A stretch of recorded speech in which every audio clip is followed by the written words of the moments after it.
Ubah kegagalan menjadi keuntungan. Dalam video sebelumnya, saya menyajikan tentang konsep cost of poor quality. Konsep ini menyatakan bahwa biaya kegagalan internal dan eksternal dapat diubah menjadi keuntungan bila produk Anda memiliki kualitas yang baik. Contoh biaya kegagalan internal. Standar tebal lapisan pada satu produk adalah 8-15 mikron. Tetapi realitanya hanya mendapatkan 7 mikron atau 1 mikron di bawah standar. Maka produk ini dianggap gagal.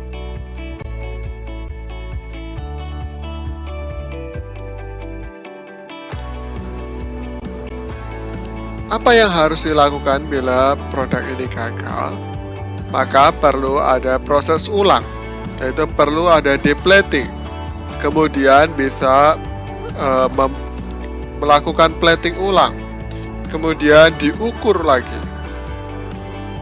Ada beberapa hal yang kita buang atau kita boroskan di dalam proses ulang ini. Yang pertama adalah waktu. Karena ada proses memerlukan waktu. Kemudian material, karena ada proses deplating yang tidak dapat kita gunakan kembali. Kemudian ada analisa kegagalan untuk mengetahui atau memastikan bahwa proses selanjutnya tidak lagi membuat produk ini gagal. Kemudian di dalam setiap proses ada tenaga yang dihabiskan. Kemudian juga listrik sebagai sumber energi untuk menjalankan satu proses, baik di dalam mesin produksi ataupun alat ukur.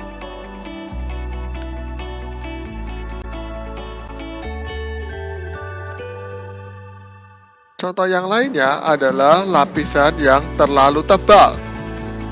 Pada beberapa aplikasi, lapisan yang sedikit lebih tebal dari standar tidaklah menjadi masalah. Tapi, ini berarti Anda telah rugi 1 mikron untuk setiap produknya bila lapisan tersebut terlalu tebal.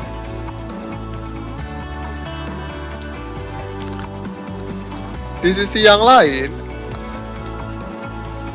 ada juga aplikasi yang bisa bermasalah apabila ketebalan dari lapisan tersebut terlalu tebal.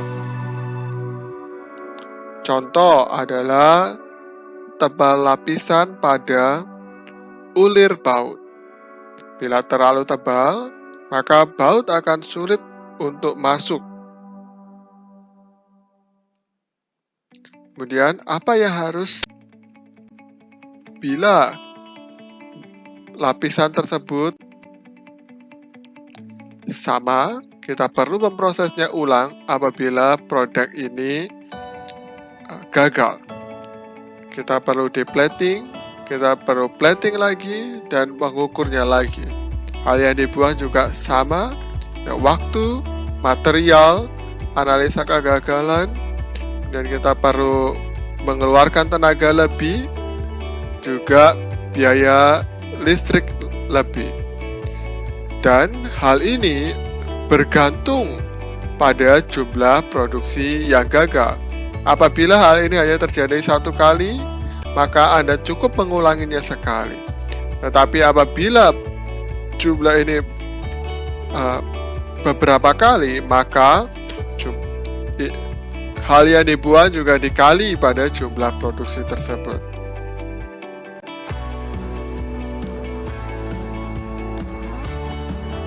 Contoh keuntungan apabila produk Anda memiliki kualitas yang baik.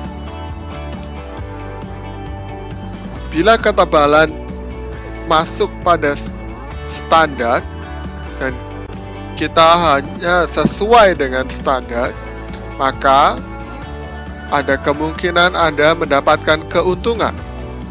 Contoh, standar tadi adalah ketebalan 8-15 mikron.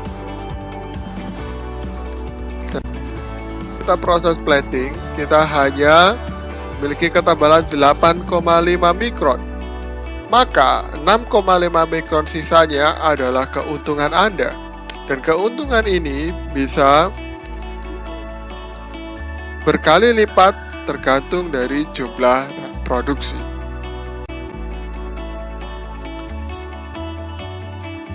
Berikut adalah contoh simulasi perhitungan biaya plating. File ini saya ambil langsung dari Denmark. Jadi harga pekerja, material, dan lain-lain masih berupa Denmark Kron, sehingga ini hanyalah satu gambaran.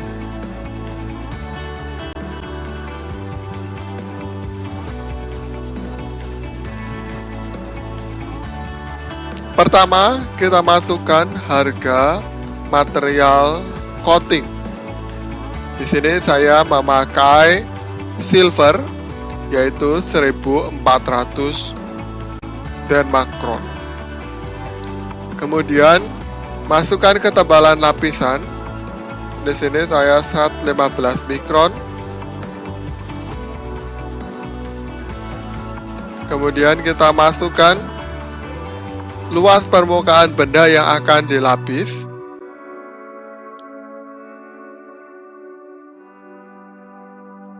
Kita bisa lihat di sini juga tertera biaya yang lain. Biaya pekerja, labor cost.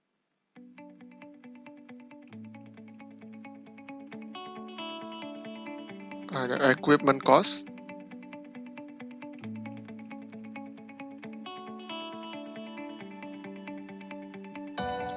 Setelah kita set semua biaya, kita bisa melihat total cost untuk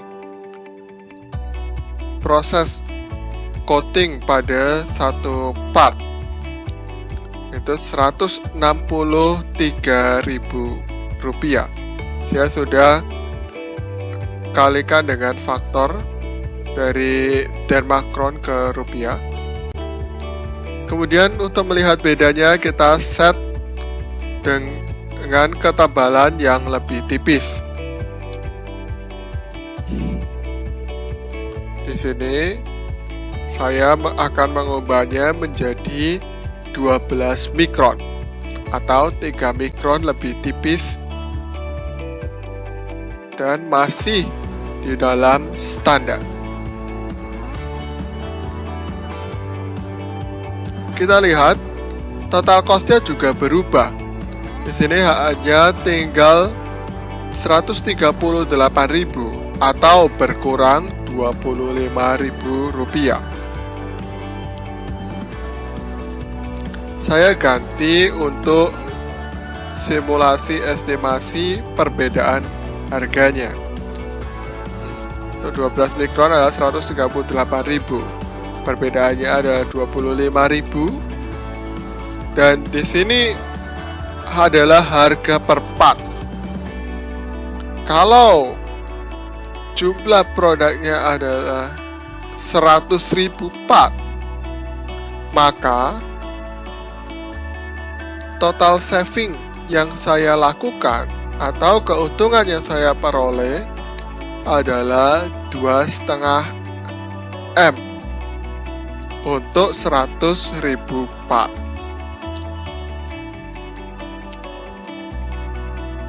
Semakin banyak part yang diproduksi, maka semakin banyak pula keuntungan dengan melakukan penurunan ketebalan lapisan.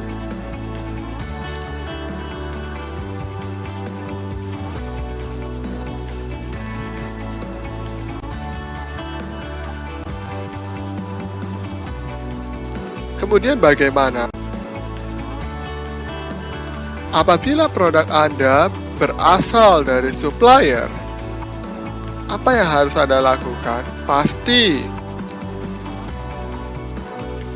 Anda perlu laporan dari produk yang Anda terima.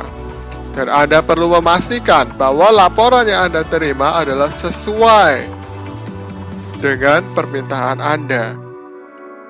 Kemudian diperlukan pengukuran sebagai bukti atau verifikasi bahwa produk yang Anda terima adalah sesuai dengan laporan. Mengapa diperlukan verifikasi? Pertama adalah untuk memastikan bahwa spesifikasinya tepat. Karena apabila ternyata barang tersebut di bawah standar, maka produk Anda juga beresiko memiliki standar yang lebih rendah. Kedua, ini juga untuk mencegah adanya biaya kegagalan pada produk. Apabila part yang Anda terima adalah di bawah standar, maka akan ada resiko biaya kegagalan produk. Verifikasi juga memastikan jumlah biaya yang Anda bayarkan adalah sesuai dengan apa yang Anda terima. Sebagai contoh, tadi apabila standar Anda adalah 8-15 mikron, dengan melakukan pengukuran ulang, Anda memastikan bahwa barang yang Anda terima minimal adalah 8 mikron. Apabila setelah Anda ukur ternyata 7 mikron, maka Anda membayar lebih banyak dari apa yang Anda terima. Hal tersebut dapat mempengaruhi kepercayaan Anda dengan supplier ataupun customer. Bila ternyata ada perbedaan antara laporan yang Anda terima dengan hasil pengukuran yang Anda lakukan.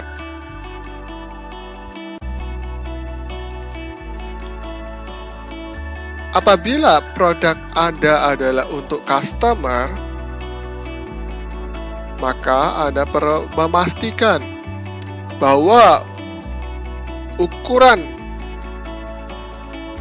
memenuhi standar. Ini adalah sebagai jaminan mutu satu produk. Dan lakukanlah hal ini lebih dari 1 kali untuk memastikan bahwa hasil pengukurannya adalah tepat. Kemudian jangan lupa untuk menyimpan dokumen pendataan sebagai bukti bahwa pengukuran Anda tepat. Minimalisasi kualitas yang berlebih. Sebagai contoh, permintaannya adalah 8-15 mikron. Maka Anda tidak perlu lebih daripada standar.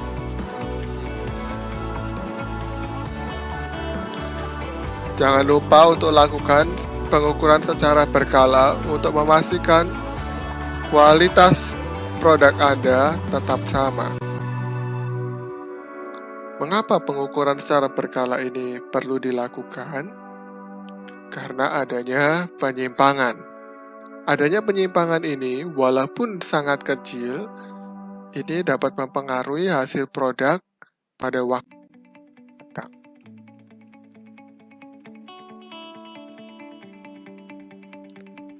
Contoh penyimpangan,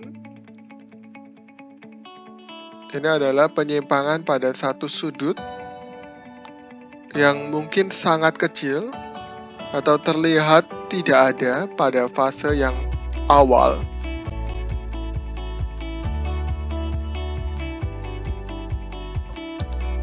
Kita lihat pada fase awal penyimpangan itu tidak kelihatan atau mungkin hampir tidak ada. Tetapi ternyata penyimpangan pada fase berikutnya bisa terjadi. Contoh, produksi yang pertama sampai dengan ke 100, perbedaannya hanya 0,005 poin setiap kali produksi. Maka produksi yang ke 100 bisa jadi menjadi lebih tebal 0,5 poin. Apabila tidak ada pengukuran, tidak ada kalibrasi ulang atau pengaturan ulang, bisa saja produksi yang ke 200 atau ke 300 Anda sudah rugi 1 poin. Dan perlu Anda ingat, ini bisa berlaku kelipatannya.